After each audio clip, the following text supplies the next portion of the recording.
우리 함께 말씀 읽겠습니다.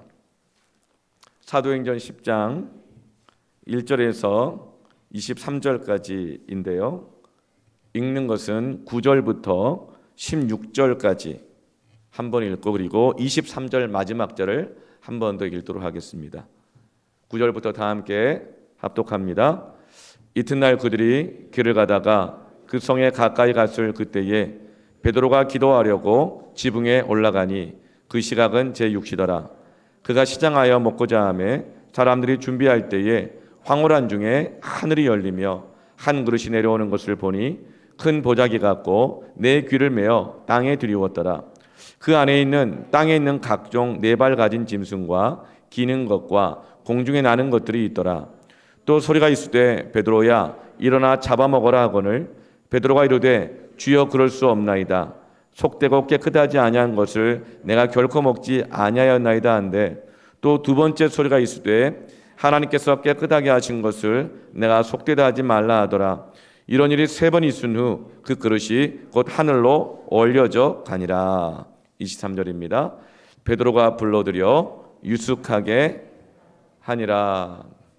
아멘. 하나님이 쓰시는 사람이 되기를 축원합니다. 세상에 존재하는 어떤 것도 원래 모양 그대로 있어서는 변화되지 않고는 쓰임을 받을 수가 없습니다. 아무리 좋은 고령터라 할지라도 그냥 두면 도자기가 될 수 없습니다. 체에 걸러내고 물에 반죽을 해서 떼어내고 물레에 돌려서 다듬고 불가마에 구워야 도자기가 됩니다. 아무리 좋은 쇠라도 그냥 두면 숟가락이 될 수 없습니다.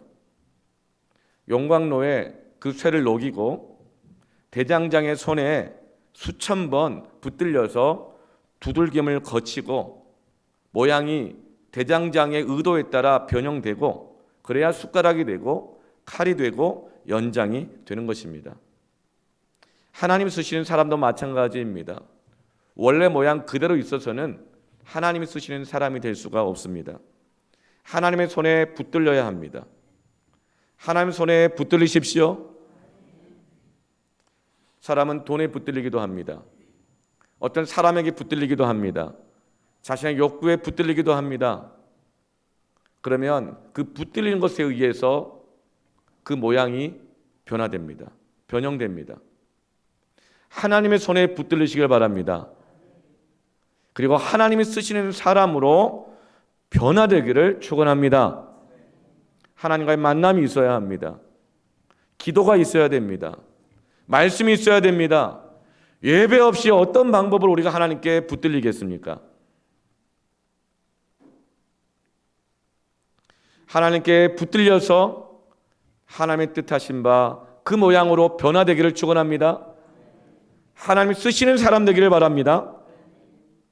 모세는 이스라엘의 지도자가 되기 위해서 40년 동안 나고 자라면서 가졌던 애국 왕자의 물을 빼야 했습니다. 애국 왕자의 모양으로는 하나님 쓰시는 사람이 될 수 없었습니다. 그래서 광야 40년 동안 양치기로 살면서 애국 왕자의 물을 다 빼야 했습니다. 40년 걸렸습니다. 양치기였습니다. 바닥에 살면서 삽니다. 양치기는 그가 치는 양떼들은 자기 소유가 아닙니다. 양의 주인은 따로 있습니다. 그런데도 불구하고 자기가 양을 치다가 어떤 손해를 겪으면 그 손해를 본인이 다 책임을 감당해야 하는 아주 불평등한 계약이었습니다. 절대로 기회는 평등하지 않고 절대로 과정은 공정하지 않고 절대로 그 결과는 정의롭지 않습니다. 그것이 세상입니다. 많은 사람들이 평등과 공정과 정의를 꿈꾸고 말하지만 결코 세상은 그렇지 않습니다. 하나님은 그런 세상 속에 모세를 들여보내셔서 거기서 붙잡으십니다. 지금까지 붙잡혀왔던 돈, 권력, 학문 그 모든 것이 다 쓸모없게 만들어지게 하시고 하나님께서 그 광야에서 그를 붙드십니다. 그를 담금질하십니다. 연단하십니다. 그 세월 40년 훈련 기간 이후에 모세는 이스라엘을 출애굽시키는 가나안까지 인도해내는 하나님이 쓰시는 사람으로 변화가 되는 것입니다. 이 40은 훈련의 기간입니다. 변화의 기간입니다. 여러분, 이 훈련의 시간을 가지시길 바랍니다. 이 변화의 시간을 가지시길 바랍니다. 예수님도 공생의 사역 시작하시기 전에 40일 동안 광야에서 금식하며 기도와 순종의 훈련을 하시는 것을 몸소 보여주셨습니다. 여러분, 변화가 잘 안 됩니까? 40일을 작정하든 40주를 작정하든 40번을 작정하든 하나님께 붙들리는 시간을 가지시길 바랍니다. 주님, 나 하나님께 쓰임받는 사람 되기 위하여서 이거 진짜 안 바뀌는데 40일 새벽기도 작정하겠습니다. 하나님, 나 이거 바뀌어야 되는데 정말 내 힘으로 안 바뀝니다. 하나님께 붙잡힘을 받기를 원하오니 내가 하나님 40번 참겠습니다. 하나님, 내가 40번 순종하겠습니다. 하나님, 내가 40주 동안은 무슨 일이 있어도 주일 성수하겠습니다. 여러분, 그럴 때 그 하나님의 변화의 시간에 붙잡힐 때에 변화되는 줄을 믿으시길 바랍니다. 오늘과 다음 주까지 사도행전 10장을 하나님이 쓰시는 사람이라는 주제로 2번 걸쳐서 말씀을 전하려고 합니다. 왜 2번 같은 주제로 하려고 하는가? 사람이 변화되는 것이 너무 어렵기 때문에 그렇습니다. 한 번에 변화된 사람이 누가 있습니까?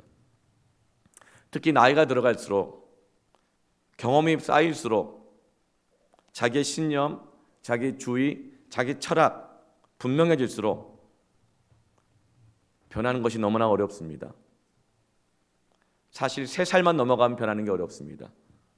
그래서 3살 버릇 80까지 간다고 합니다. 사람은 애나 어른이나 잘 안 변하는데 사람이 얼마나 고집스럽고 교만한지 3년만 살아도 안 변합니다. 아주 저항합니다. 하나님께 붙들려야 합니다. 그래서 많은 청소년들이 하나님 만나면서 변화되는 것입니다. 죽기 전에라도 하나님 만나면 변화되는 것입니다. 하나님은 일부러 잘 안 변하는 사람을 변화시키기 위해서 연단의 시간을 주십니다. 고난을 주기도 하십니다. 왕자에서 양치기로 바다까지 가게 하십니다. 광야를 헤매며 병든 몸으로, 병든 마음으로 백수의 생활을 하기도 하십니다.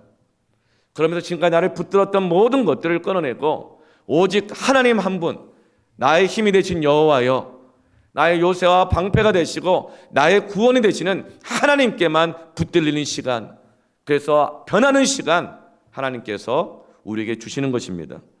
그러면서 그 사람이 변화가 됩니다.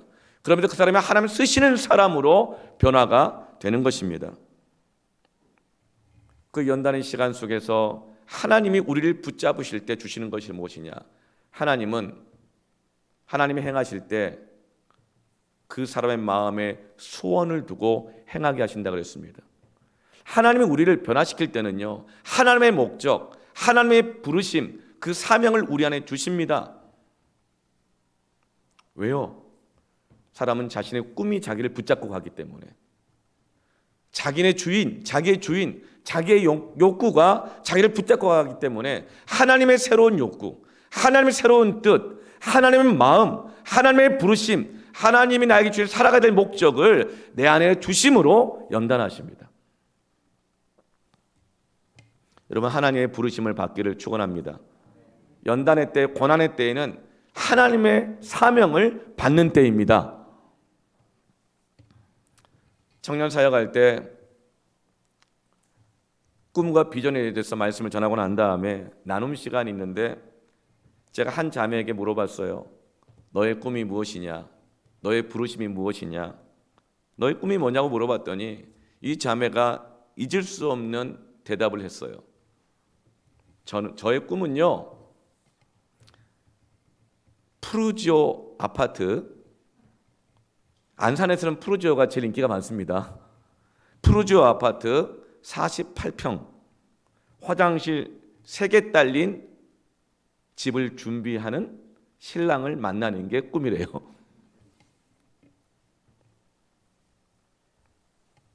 여러분, 그 꿈이 그 자매의 인생의 크기를 결정하는 겁니다. 그 꿈이 그 자매의 결혼을 결정하는 겁니다. 그 꿈이 그 자매의 가정을 결정한 겁니다. 이 시대 20대 30대들이 왜 그렇게 분노합니까? 영혼까지 끌어모아 대출받아 집을 샀는데,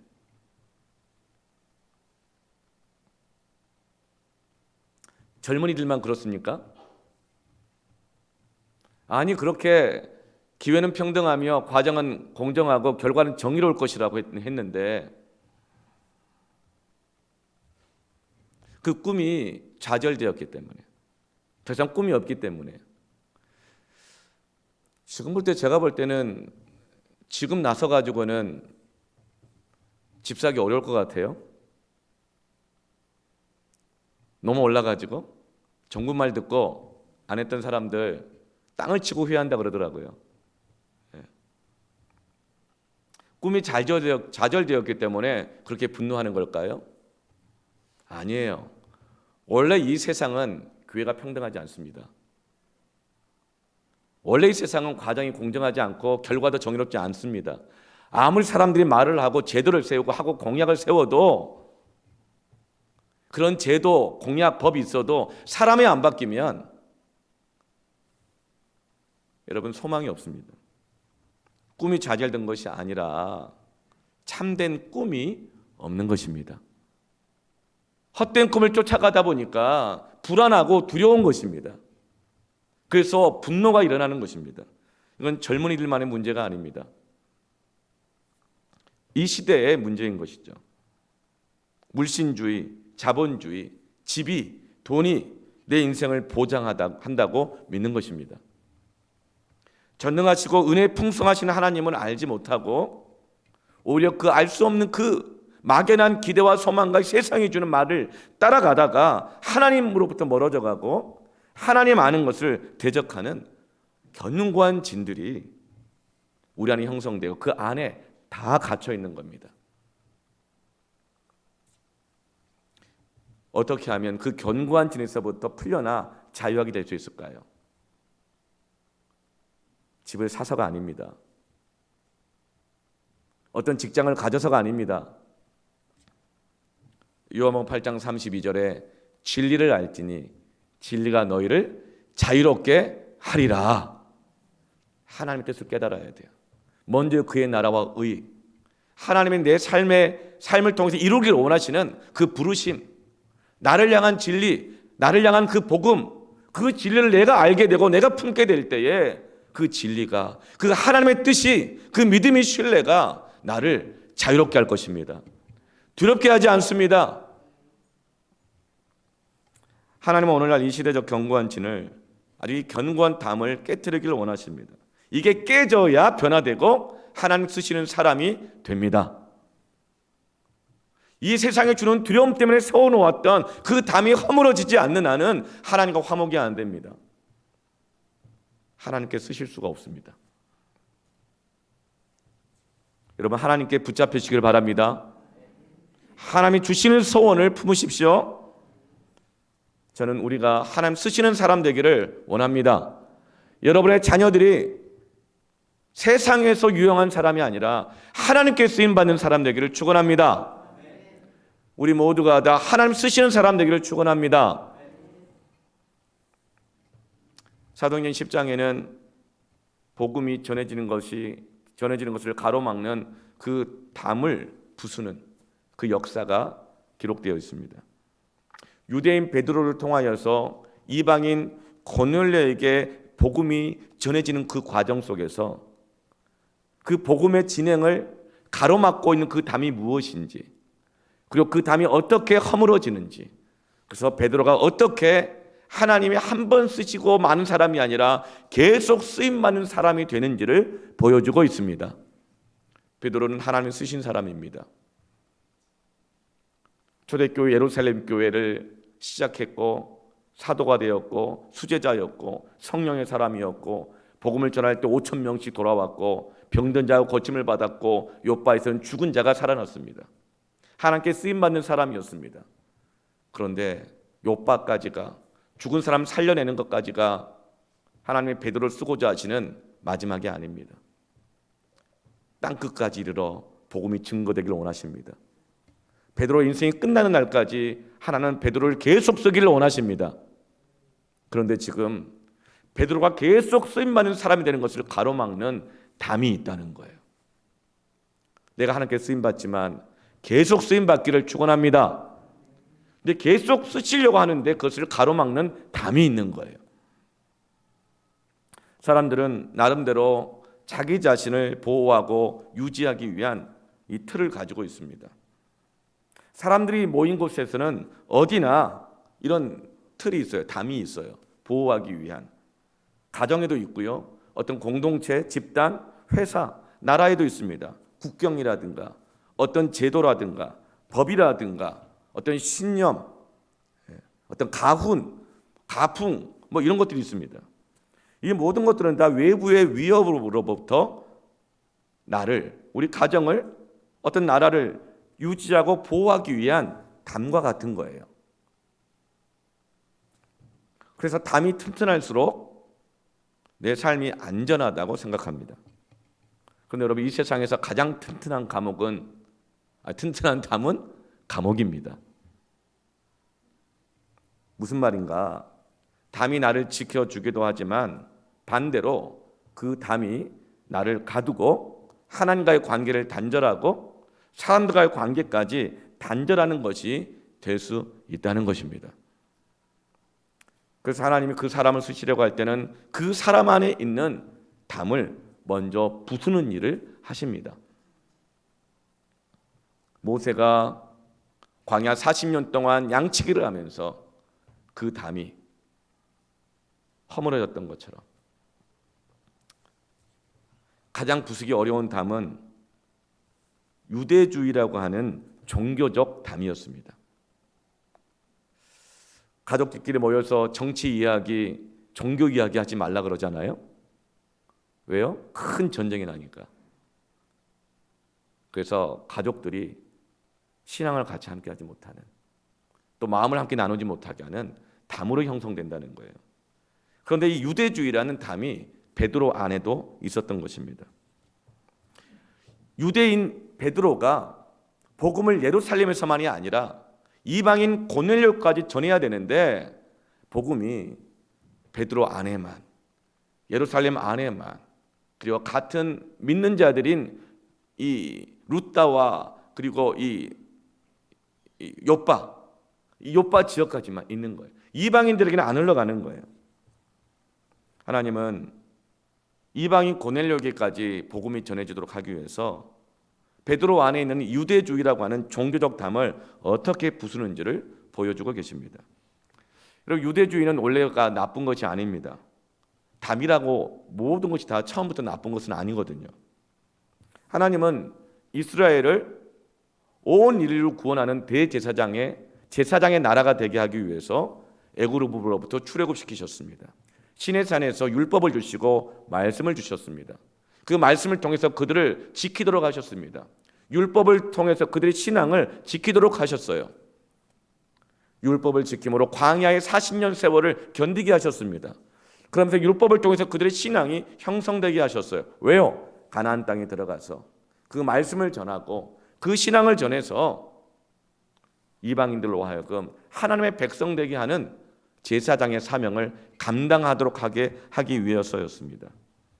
그래서 가나안 땅에 들어가서 그들은 성전을 세웠고 예배를 드렸습니다. 그런데 이 유대주의가, 이 율법이 담이 돼버렸어요. 그래서 그들은 선민의식에 사로잡히게 되어지면서 그때부터 이방인들을 뭐라고 불러요? 개라고 불렀습니다. 그리고 전염병이라고 불렀어요. 개는 가장 부정한 짐승 중에 하나로 취급됩니다. 그리고 전염병은 뭐예요? 가까이에서는 안 될 사람, 큰일 날 사람, 더럽히는 사람, 정말 최악의 이 모멸감을 주는 호칭인 거죠.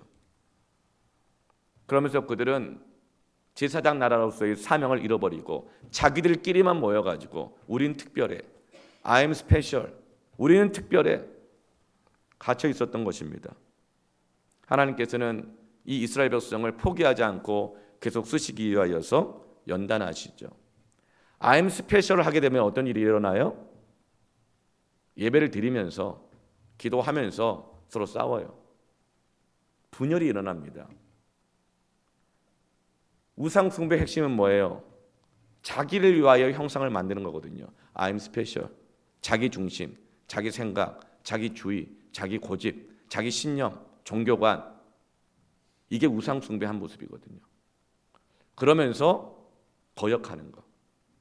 거역하는 것은 우상에게 절하는 것과 같고 귀신을 불러들이는 사슬과 같다 그랬어요. 우상 숭배의 본질은 뭐다? 형상 만들어 놓고 절하는 것이 아니라 거역하는 거예요. 불순종하는 거예요. 왜요? 자기 주의 신념, I'm special. 이 담이 딱 맞고 있는 거거든요. 그러면 어떤 일이 일어나요? 분열이 일어납니다. 고통이 일어나고요. 싸움이 일어납니다. 그래서 이스라엘이 남유다와 북이스라엘로 분열되고 맙니다. 그럴 때 북이스라엘이 심각한 우상 숭배를 했거든요. 그러자 남유다가 분리하고 싸우면서 우리는 신앙의 뿌리를 지켜야겠다 하면서 유다 지파 중심으로 남유다에서 성전에서 예배를 드리면서 자기들끼리 더 똘똘 뭉쳤어요. 그리고 북이스라엘을 계속 판단하고 서로 시기하고 경쟁하고 했어요. 그러면서도 하나님의 복음이 이방인들에게 전해지지 않게 했던 그 담이 된 것이 유대주의입니다. 처음에는 신앙을 지키고자 했어요. 그러나 이후에는 자기들의 교만이 그 유대주의를 담으로 만들어버린 것입니다. 그래서 하나님께서 다시금 이 이스라엘을 연단하여 또 쓰시고자 어떻게 하시죠? 아수르와 바벨론에게 공격을 당하게 하고 포로로 잡혀가게 합니다. 성전이 없어져 버립니다. 백성들이 다 흩어져 버립니다. 그래서 이방 나라에 가서 성전도 없이 여기저기 흩어져 가지고 옛날을 기억하면서 기도하며 예배하는 다니엘과 같은 사람 있었는가 하면, 느헤미야와 같은 사람이 있었는가 하면 바벨론화 돼가지고 섞여져 버리고 흩어져 버린 사람들이 다수가 발생했습니다. 그러나 그 가운데서도 하나님은 연단을 통해서 구루터기와 같은 사람들을 남겨놓으셔서 다니엘을 통하여 뜻을 정하여 전에 하던 대로 예루살렘 성전을 향하여서 하루에 3번씩 윗방에 올라가 기도하게 하시고, 또 소수의 사람들로 하여금 자원하는 마음을 주셔서 1차 포로 귀환, 2차 포로 귀환 돌아가서 성전을 재건하고 성벽을 짓게 하였지만 또 먹고 사는 일이 바빠가지고 다 중단해버리고, 그렇게 쓰임받던 사람들이 다 흩어져 버리고 성벽은 회파되고 성문은 불타고 그 백성들은 조롱을 당하고 있는 그 소식을 듣고 느헤미야가 수일 동안 슬피 울며 금식하며 기도하다가 하나님의 부르심을 받습니다. 하나님의 사명은 꿈을 받습니다. 다시 돌아가서 성벽을 재건해야겠다. 그래서 주셨던 은혜를 다시는 빼앗기지 말게 해야겠다.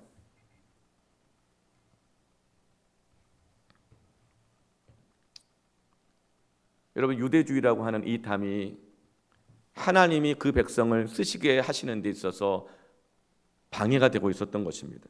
하나님은 그래서 그 백성을 쓰시기 위해서 유대주의라고 하는 이 담, 분열을 일으켰던 그 담, 그 고집, 그 종교관, 자기의 신념들을 하나님은 부수시는 거예요. 유대주의의 핵심은 이겁니다. 이방인들은 개다. 이방인들은 전염병들이다. 무슨 말이냐면 사람들을 편견을 가지고 딱딱 가르는 거예요. 너희는 이런 부류야. 너희는 이런 부류야. 이런 이방인들에 대한 인종적 편견. 여러분, 우리가 같이 예배를 드리면서도 혹시 이런 담이 있지 않습니까? 당신은 이런 부류야. 높아진 마음에 우월감 속에서 I'm special. 이것도 이해 못하면서 당신은 이런 부류야. 여러분, 그런 담이 있는 한 하나님 우리를 계속 쓰실 수가 없습니다. 복음이 전해질 수가 없는 것이죠. 하나님의 꿈, 그 사명을 자기 사유화합니다. 자기의 야망과 자기의 꿈과 신념과 혼동을 못합니다. 이 분간을 못합니다. 우리의 정체성은 소유에 있는 것이 아니라 신분에 있죠. 그럼에도 불구하고 소유하는 데에만 우리 몸과 마음을 다 쏟아놓습니다. 당시에 제자들도 그랬고 초대 예루살렘 교회도 마찬가지였고 수제자 사도 베드로도 마찬가지였습니다. 예루살렘 교회가 부흥을 했습니다. 성령 역사를 체험했습니다. 기적을 체험했고 표적이 나타났습니다. 믿는 자들의 수가 수없이 늘었습니다. 그러나 복음은 그 안에만 머물러 있었습니다. 왜요? 베드로 안에, 예루살렘 교회 성도들 안에 나는 특별해, 우리는 특별해. 그러면서 이방인들을 여전히 사람들을 평가하고 판단하고 정죄하고 있었던 거예요. 이대로는 하나님이 이스라엘을 제사장 나라로 쓰실 수가 없는 거예요. 변화되어야 했어요. 그래서 하나님은 베드로 안에 있는 그 담을 부수기로 작정하십니다. 오늘 내 안에 있는 하나님 쓰시기인데 걸리적거리는 그 담들이 부서질지어다. 하나님 뜻을 이루는데 방해되는 것이 바로 그 담이에요. 거긴 자기 고집이 있어요. 자기 자존심, 체면, 명예욕, 내가 옳다, 뭐 이런 게 있는 거예요. 그 담이 부서지길 바랍니다. 하나님이 개입하시기로 결정하시는데 하나님은 누구를 택하시는가? 10장 1절 말씀에 하나님은 가이사라에 있는 고넬료라고 하는 사람을 선택하십니다. 이 사람 누구예요? 이달리아, 로마의 이 부대의 백부장입니다. 하나님은 유대인 그리스도인은 베드로를 변화시키기 위해서 이방인 고넬료를 선택하십니다. 마에스트로, 장인이라고 그러죠. 전문가. 그 사람이 어떤 일을 할 때는요, 첫 번째 작업이 뭐냐면 재료를 선택하는 것입니다. 목수도 그렇고요, 요리사도 그렇고요, 재료를 선택하는 것이 첫 번째 가장 중요한 작업입니다.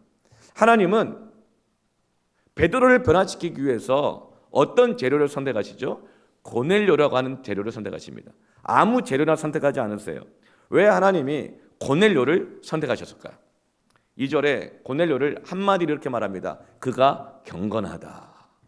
여러분, 어떤 게 경건할까요? 기도 열심히 하는 사람? 뭐 착한 사람? 말씀 암송 많이 하는 사람? 그것도 경건이지만 그건 개인적 경건이고, 진정한 경건을 뭐라고 말하죠? 온 집안과 더불어 하나님을 경외한다고 나와 있어요. 나만 교회 가는 것이 아니라 내 남편, 아내, 내 자녀들의 신앙에 대한, 영적 삶에 대한, 이들이 정말 하나님을 경외하는가, 거기에 대한 영적 책임감을 가지고 있는가. 리더로서 책임감을 갖는 것이 경건입니다. 우리 섬김이들 경건하시길 바랍니다. 나의 패밀리의 영적 상태를 볼 때 그 누구 탓이야, 누구 책임이야가 아닙니다. 권위자로서, 섬김이로서, 촌장으로서, 목사로서, 전도사로서, 장로로서 온 집안이, 온 교회가, 이런 부모들은 가정에서 온 집안이 하나님을 경외하게 하고자 하는 리더로서의 사명감, 영적 책임감, 이것이 경건입니다. 가정을 책임지고 공동체를 책임지려고 하는 마음이 없다고 한다면 아무리 그 사람이 기도 많이 하고 성경을 달달 외워도, 무슨 훈련을 받았고 직분을 받았다 하더라도 경건함이 없는 것입니다. 하나님은 경건한 고넬료를 택하십니다.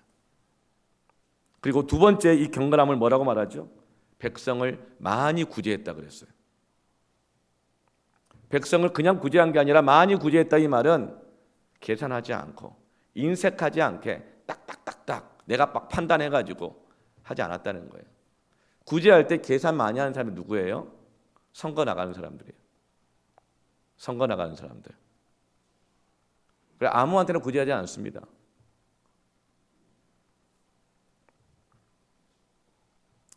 진정한 경건은 뭐냐? 계산하지 않고 마음의 진정성을 가지고 주면서 받을 걸 미리 계산해 놓지 않고. 누가복음 6장 38절 말씀에 주님이 말씀하십니다. 주라. 누구에게 주냐면 그 앞에 원수를 말하거든요. 돈 꾸러 오는 사람. 근데 가까이 하기 싫은 사람, 원수 같은 사람 누구예요? 이방인들이죠. 나하고 관계가 안 좋은 사람들이죠. 그러나 그런 사람들 어려움을 당해서 나에게 도움을 요청할 때 주라. 그러면 흔들어서 넘치도록 너희에게 후히 주리라. 그리고 말씀하셔요. 너희가 헤아리는 그 헤아림으로 너희가 도로 그 헤아림을 받을 것이다. 무슨 말이에요? 네 생각, 네 계산 가지고 주지 말고 하나님을 신뢰하고 하나님을 믿고 주라. 여러분 이것이 경건입니다. 계산하며 주는 것을 거짓 경건이라고 그러고 외식이라고 하죠. 세 번째 고넬료의 경건은 무엇이냐면 하나님께 항상 기도했다고 그랬어요. 여러분 어떤 사람이 하나님께 항상 기도할까요? 3절 말씀에 바로 이렇게 나옵니다. 고넬료가 하루는 제9시쯤 되어 환상 중에 밝히 보매. 고넬료에게는 정해진 기도의 시간이 있었습니다. 어떤 사람이 항상 기도하느냐? 정해진 기도의 시간이 있는 사람이 기도의 삶을 유지할 수 있습니다. 어떤 사람이 이렇게 말해요. 아이 목사님, 나는 새벽 기도 안 나가도 주일 예배 안 나가도 금요일성 집회 안 나가도 나는 항상 기도해요. 뭐 걸으면서도 기도하고요. 차에서 운전하면서도 기도하고요. 여러분 그것이 항상 기도하는 것이 되려면 하나님과 약속하고 하나님과 만남을 최우선순위로 두는 기도하는 시간이 정해진 사람이 그렇게 할 때 그게 항상 기도하는 것이 되는 거예요. 정해진 시간이 없는 사람은 항상 기도할 수 없습니다. 언제 기도하는 거예요? 때 되면 기도하는 거고 내가 원하는 때 기도하는 거죠. 여러분 항상 기도하시길 바랍니다. 정해진 기도의 시간을 갖기를 바랍니다. 고넬료는 백부장이었습니다. 식민지의 주둔군 장교였습니다. 얼마든지 즐길 수 있는 위치였고 향응과 접대를 받을 수 있는 위치였지만 그러나 그는 자기가 다 즐기는 것으로 만족하지 않고 구제했습니다. 얼마든지 그는 착취하고 모든 접대를 받을 수 있었지만 그는 그 욕구를 쫓아가지 않고 항상 하나님께 기도했습니다. 그리고 그는 승진에만 관심을 갖는 것이 아니라 온 집안이 하나님을 경외하도록 하기 위해서 가장으로서의 영적 책임을 감당했습니다. 여러분 이것이 바로 하나님이 고넬료를 선택하신 경건입니다. 그리고 고넬료는 장교였지만 식민지 주둔군이었지만 겸손했습니다. 온유했습니다. 오히려 식민지 사람들의 어려움을 돌보고 도와줬습니다. 긍휼히 여겼습니다. 하나님의 뜻을 알기를 원해서 의에 줄이고 목말라 있습니다. 하나님을 알기를 원했던 것이죠. 그래서 그가 기도할 때 하나님께서 복을 주셨습니다. 어떤 복이요? 요바에 있는 베드로를 청하라. 어떤 복이요? 베드로를 통해서 복음을 듣게 하시길 원하는 복을 주시는 것입니다. 그런데 문제가 있어요. 이방인 고넬료는 이 가정은 복음이 전해질 밭으로 이미 충분히 준비가 되어 있어요. 이 곡식이 휘어져서 추수할 때가 다 되었어요. 그런데 복음을 전해야 될 예루살렘 교회가 전도자 사도 베드로가 유대주의라고 하는 자기의 신념, 고집, 교만, 자기 중심성 이 담안에 딱 갇혀가지고 베드로가 준비가 되어 있지 않은 것입니다. 그래서 하나님은 베드로 안에 있는 그 담을 부수기로 작정하셔서 고넬료를 택하십니다. 오늘 하나님께서 이방인들 세상 사람들을 통하여서 오늘 우리 교회 안에 있는 이 담을 얼마나 많이 부수고 계십니까? 여러분 언제 베드로가 이 담이 부서지고 변화가 될까요? 첫 번째로는 기도할 때입니다. 그리고 두 번째로는 묵상할 때입니다. 베드로의 변화의 시작은 9절에 보면 기도할 때 그가 변화되는 걸 볼 수 있습니다. 베드로 역시도 정해진 기도의 시간이 있었습니다. 그들이 길을 가다가 베드로가 길을 가다가 그 성에 가까이 갔을 그때, 그러니까 가이사랴에 가까이 갔을 때 베드로가 뭐 하죠? 기도하려고 지붕에 올라갑니다. 아무리 바쁜 길이 있어도, 아무리 할 일이 많아도 정해진 시간이 되면 베드로는 기도의 처소, 기도의 시간을 찾았습니다. 그리고 그렇게 기도하려고 지붕에 올라갔습니다. 왜 지붕에 올라갔을까요? 요한계시록에도 보면 환난, 핍박, 고난, 재앙이 오면 산으로 피하라 그랬어요. 그럼 우리가 어느 산으로 가야 될까요? 저기 우리 칠보산으로 가야 될까요? 그럼 우리 지금 코로나의 재앙의 시기에 다 칠보산에 모여야 되죠. 산으로 가라 이 말은 뭐냐면 이 산에서도 아니고 저 산에서도 아니고 신령과 진정으로 예배할 자를 찾느니라. 산은 하나님의 말씀을 받는 곳이요 하나님을 예배하는 곳이 바로 산입니다. 아, 그렇구나. 재난이 오고 재앙이 오고 마지막 때가 오면, 마지막 때가 올수록 사람들은 예배의 자리로 피해야 되는구나, 예배의 자리를 가야 되는구나, 이 말씀하시는 거예요. 그리고 재앙이 갑자기 오게 되면 어디로 가라? 산으로 갈 수가 없으면 지붕 위에 올라가라 그랬어요. 지붕 위에 올라가는 게 뭐예요? 바로 그것이 기도하는 곳입니다. 예배 처소까지 가기가 너무 멀어요. 갈 경황이 없어요. 하루하루 막 직장 생활하기 바쁘고 막 몸이 병들고 아프고 어려움이 계속적으로 쌓여오고 할 때 교회 갈 시간도 없고 여력도 안 되고 그렇게 할 때는 어떻게 해야 된다? 지붕 위에 올라가라. 길을 가다가도 지붕 위에 올라가라. 기도의 시간과 기도의 처소를 찾으시기를 축원합니다. 그 말인 거예요. 그래서 베드로가 기도하러 지붕 위에 올라갔습니다. 그게 베드로가 기도할 때 11절에 보면 큰 보자기 환상을 봅니다. 그리고 12절에 그 보자기를 보니 그 안에는 땅에 있는 각종 네 발 가진 짐승 기는 것과 공중에 나는 것들이 있더라. 그런데 그 짐승들이 전부 다 유대주의, 율법에 의하면 부정한 짐승들인 거예요. 먹을 수 없는 것들인 거예요. 그런데 13절에 하나님 말씀하십니다. 소리가 있을 때 말씀하시는 거예요. 베드로야, 일어나 잡아 먹어라. 베드로가 깜짝 놀래가지고 14절에 주여 그럴 수 없나이다. 속되고 깨끗하지 않습니다. 저 더러운 것을 어떻게 가까이 하라고 합니까? 먹으라 합니까? 내가 결코 먹지 아니하겠습니다. 율법을 근거로 하나님께서 나에게 주신 그 사명, 그걸 딱 가로막는 거예요. 그럴 수 없다는 거예요. 그러다 15절에 하나님은 두 번째 말씀하십니다. 하나님께서 깨끗하게 하신 것을 네가 속되다고 하지 말라.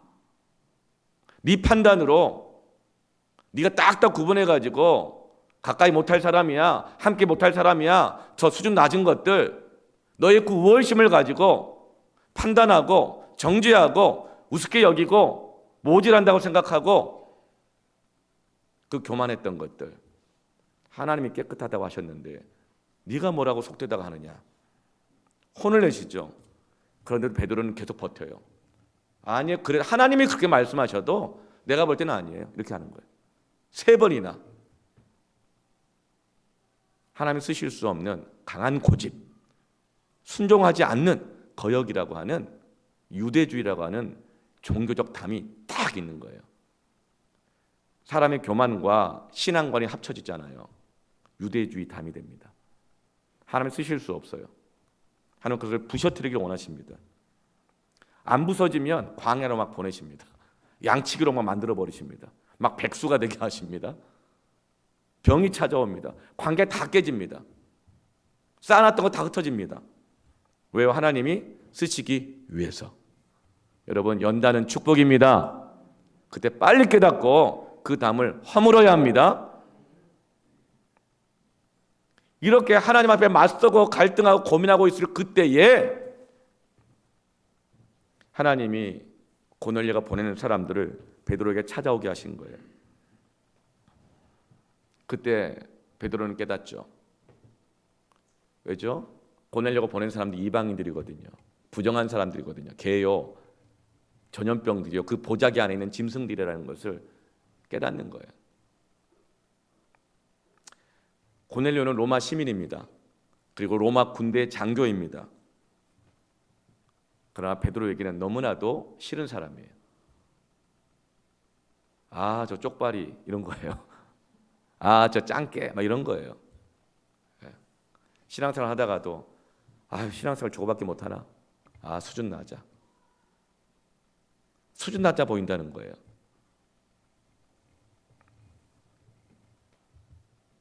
그런데 하나님은요, 내 안에 있는 담을 허무시고 나를 쓰시기 위해서 그런 사람들을 만나게 하십니다. 너한테 속된 거지 하나님 볼 때는 아니라는 거예요.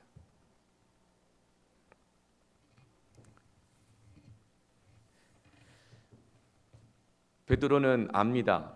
고넬료가 하나님을 경외하고 기도 많이 하고 그리고 구제까지 하는 사람이라는 거 알아요. 그러나 그가 이방인이기 때문에 신뢰할 수 없다는 거예요. 그 진정성 못 믿겠다는 거예요. 그 기도가 진짜인지 그 구제가 진짜인지 어떻게 아냐는 거예요. 여러분 혹시 그렇게 판단되는 사람, 가까이 하기 싫은 사람, 나하고 진짜 안 맞는 사람, 혹시 그런 사람 있습니까? 다 있습니다. 집에 가면 남의 편이요. 집에 가면 나는 야당인데 저 여편, 여당 같은. 다 있어요. 교회 없을까요? 다 있어요. 분쟁과 다툼이 있는 이유는 뭘까요? 그 사람도 문제지만 나도 문제고 그 사람과 나 사이에 내가 세워놓은 담들이 있기 때문에 그래요. 여러분 위기감을 느끼게 하는 사람들이 있습니다. 그렇죠? 왠지 불편하고 왠지 거북하고 위기감을 느끼게 하는 사람이 있어요. 여러분 그때가 바로 위대한 기회가 열리는 때인 줄 믿으시길 바랍니다. 어떻게 기회가 될까요? 그 위기감이, 그 이질감이, 거북함이 어느 때 그 만남이 기회가 돼요? 기도할 때 만나야 합니다. 기도 안 하면서 만나는 모든 만남은 담을 세울 뿐입니다. 처음에는 잘 짝조금 맞는 것 같죠? 기도 안 하면서 만나면 나중에는 그 사람이 다 담이 돼요. 처음에만 좀 잘 맞는 것 같지만 기도하지 않으면서 사람을 만나면 담이 더 강해집니다. 그리고 전쟁 납니다. 흩어집니다. 깨집니다. 기도할 때 사람을 만나십시오.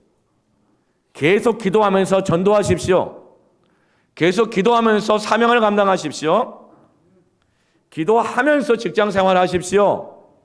기도하면서 남편 아내 서로 만나시고 매일매일 기도하면서 자녀들을 만나십시오. 정해진 기도의 시간이 있습니까? 정해진 기도의 시간 없으면서 난 항상 기도한다. 새빨간 거짓말입니다, 여러분. 딴 사람 생각하지 마시고 자기 생각해야 돼요. 동역할 때, 사람 만날 때 기도하면서 만나야 담이 허물어지고 하나가 되고 화합하게 되고 겸손해지고 서로 용납하게 되면서 하나님이 쓰시는 큰 그릇으로 변화가 되는 것입니다. 정해진 기도의 시간을 가주십시오. 21주 작정 금요 영성 집회 작정하며 기도 시간을 가주십시오. 훈련의 시간 40일이라 그랬잖아요. 진짜 안 변하는 게 있을 때 회복하기를 원할 때 40으로 작정하세요. 모세처럼 40일 동안 새벽 기도를 작정해 보시든지 40일 성경 통독을 작정해 보시든지 40일 성경 필사 작정을 하시든지 그때마다 그리고 그 변하지 않는 걸 가지고 하나님 앞에 기도하는 거예요. 때로는 40주 연속 주일 성수 길을 가다가도 어떤 일이 있어도 40주는 무조건 온전한 주일 성수 예배 딱 들고 그냥 가고 이런 거 말고 정말 신령과 진정으로 예배하고 나에게 맡겨진 사명을 감당하고 헌신하고 봉사하면서 내 자녀들도 챙겨가면서 여러분 그렇게 작정하며 기도의 시간을 가지시길 바랍니다. 변화될지어다. 그때 변화됩니다. 한 번 쓰임받고 마는 것이 아니라 계속 쓰시는 사람으로 변화되기를 축원합니다. 두 번째, 묵상할 때 변화됩니다. 하나님이 그렇게 베드로가 기도할 때 보여주시는 환상을 베드로가 보고 나더니 17절에 뭐라고 말합니까? 무슨 뜻인지 속으로 의아해야 합니다. 갈등하는 거예요. 혼란스러워하는 거예요. 이해갈 수 없는 거죠. 왜? 하나님 저거 다 부정한 거라고 먹지 말라고 율법에 기록해놨잖아요. 근데 왜 갑자기 먹으라 그래요? 나는 저런 거 못 먹어요. 비유에 안 맞아요. 나의 스타일 아니에요. 왜 나에게 이런 사람 붙이시는 거예요? 왜 나에게 이런 일을 맡기시는 거예요? 혼란스러운 거예요. 그런데 베드로는 기도할 때 그것을 혼란으로 갈등으로 끝내지 않습니다. 이해 안 되니까 거절하지 않아요. 혼란스러우니까 거절하지 않고 어떻게 해요? 19절에 베드로가 그 환상에 대하여 생각할 때에, 그 환상에 대해 하나님 보여주신 것, 소리가 들렸던 것, 그 말씀을 어떻게 이제 생각합니다. 묵상합니다. 그러자 성령께서 그에게 말씀하시되 두 사람이 너를 찾으니. 여러분, 베드로가 그 환상에 대하여 하신 이해 안 되는 말씀을 생각했다는 것, 묵상했다는 것이 기적입니다. 그게 기적이에요. 왜요? 베드로는 지금까지 그런 생각 안 해요. 그런 묵상 안 해요. 왼편이냐 오른편이냐 그 생각만 해요. 비교만 해요. 내가 인정받냐 못 받냐 그 생각만 했어요. 예수님 따라가면 뭐 한 자리 차지할까 그 묵상만 해요. 돈을 얼마나 벌까 잘 될까 그 묵상했어요. 돈 묵상하고 아파트 묵상하고 세상 묵상하고 사람들 묵상하고 비교하고 그래서 자기 기준 가지고 평가하고 판단했어요. 그런데 베드로가 기도하더니 하나님의 생각을 생각합니다. 하나님의 말씀을 생각하고 묵상합니다. 이것이 기적입니다. 베드로 안엔 담이 허물어지기 시작하는 것입니다. 그래서 베드로가 뭘 하죠? 21절에 베드로가 내려가 그 사람들을 보고 이르되 내가 곧 너희가 찾는 사람인데 너희가 무슨 일로 왔느냐? 하나님의 말씀을 묵상한 사람은 어때요? 내가 이해 안 된다고 거절하지 않아요. 내가 싫다고 거절하지 않아요. 질문해요. 싫은 사람한테, 거절하고 싶은 사람한테 질문해요. 어떤 일이 있었느냐? 왜 이렇게 화를 내시느냐? 뭐가 슬프냐? 뭐가 그렇게 괴롭냐? 뭐가 그렇게 나에 대해서 마음에 안 드냐? 질문합니다. 무조건 거절하지 않아요. 여러분, 질문하시길 바랍니다. 판단하고 단정 짓지 말고 맹세하지 말고 질문하시길 바랍니다. 알아보시길 바랍니다. 이것이 바로 유대주의라는 한 담이 무너지고 있는 증거인 거예요. 기도할 때, 하나님의 말씀을 묵상할 때에 그 사람에게 다가갑니다. 그 사람을 향하여서 문을 열게 되는 것입니다. 그래서 너무나 많은 사람들이 판단만 해요. 단정만 지어요. 하나님이 아무리 말씀하셔도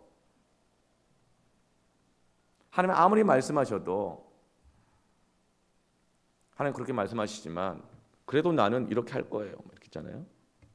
하나님이 깨끗하다 하시지만 만나라 하시지만 함께하라 하시지만 저 속대요. 수준 떨어져요. 싫어요. 안 돼요. 딱 버티는 거예요. 판단만 하는 거예요. 비교와 정죄만 하는 거예요. 그러나 정말 기도하고 하나님의 말씀을 묵상하고 생각할 때에 그 담이 허물어집니다. 허물어질지어다? 그리고 물어봐요. 이제 비록 다른 사람에 관심을 갖는 거예요. 당신은 주일 성수 안 한 사람이네? 이게 아니라 한 주간 어떤 어려운 일이 있었어요? 무슨 아픔이 있었어요? 얼굴이 어두워. 그러면 저 사람 맨날 찡그리고만 다녀. 이게 아니고 어떤 문제가 있어요? 뭘 기도할까요? 여러분, 이것이 바로 은혜입니다. 이게 복음인 거예요. 모든 슬픈 자를 위로하는 거예요. 근데 내 안에도 담이 있고 저 사람도 싫고 그러니까 담 딱 쳐놓고 저 사람이 저러니까 내가 안 다가가지. 함께 할 수 없지. 저런 부류의 사람이라고. 교회도 마찬가지예요.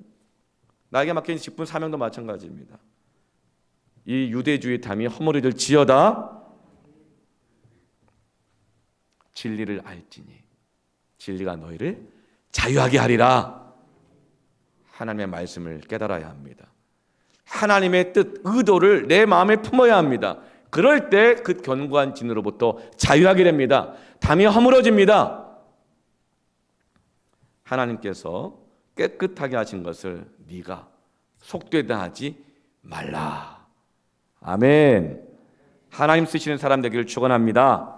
함께 우리 찬양하면서 기도합시다.